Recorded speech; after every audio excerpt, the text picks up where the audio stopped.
everyone. In this tutorial I will be showing you how to do this lovely seed stitch. It's incredibly simple but gives such a lovely finish. I especially love it in this yarn because the colours seem to go really nicely together with this stitch, and it does have a slight sheen to it, so it just looks really nice.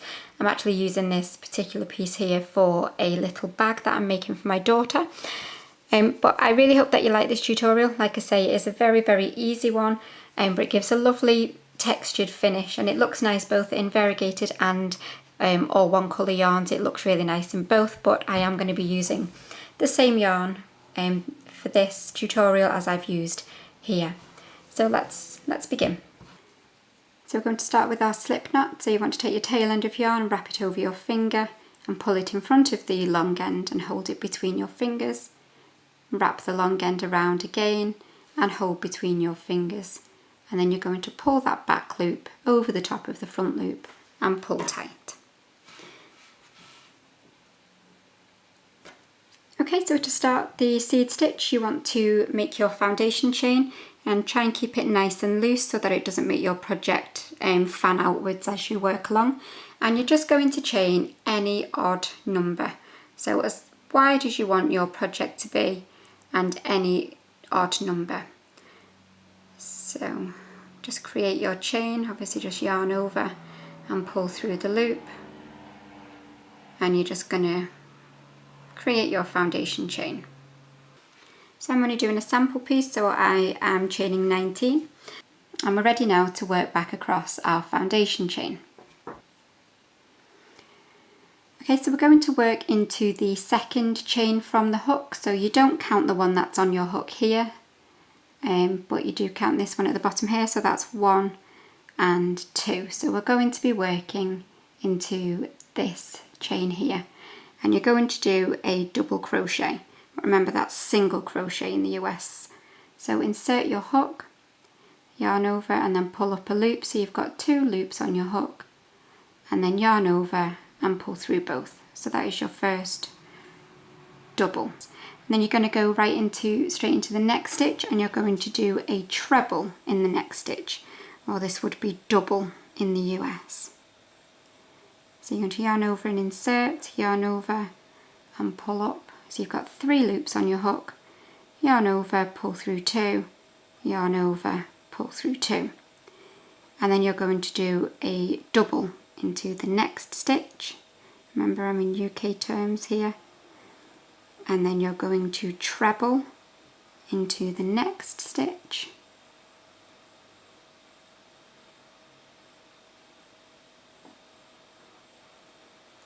And then double into the next, and you're just going to continue that all the way along. Double, treble, double, treble. So if you want to carry that on, and I will meet you just as you get towards the end of your foundation chain, I will meet you on that last stitch. So I've just done a double, and then I've got 1 chain left, and that will be my treble. You will always finish on a treble. So that's the foundation row completed. And then we're going to move on to the next row, and to do that you're going to chain 1 and turn, and we're going to work our way back across. So you want to work into the stitch that's at the very base of where we've just turned. You want to work into this stitch here, and remember to catch the V, and you're going to do a double. So into this very first stitch here, you're going to do a double, and then into the next stitch here you're going to do a treble. So yarn over, and you're going to insert into the top of that stitch there and do a treble, and then into the top of the next stitch you will do a double. And obviously you will notice that you're doing doubles on the top of trebles and trebles on the top of doubles from your previous row. So I've just done a treble, and then I'm going to do a double, and you're just going to continue that all the way along. Double, treble, double, treble. Remember, I am in UK terms here. And then work your way right the way along your row again, and I will just meet you when you get towards the end. Okay, so I'm towards the end of my row. I've just done a treble, and you can see we've got a little bit sticking out here. So here we have got a treble from the previous row, and then that first double that we created with our when we turned at the end of the foundation chain. So you're going to do your double into the top of that treble, and then you need to finish on your treble. So you need to find the top of the double from the previous row, which is this stitch just here, and you're going to do your treble into that stitch. It can be a little bit fiddly getting that stitch, and then complete your treble.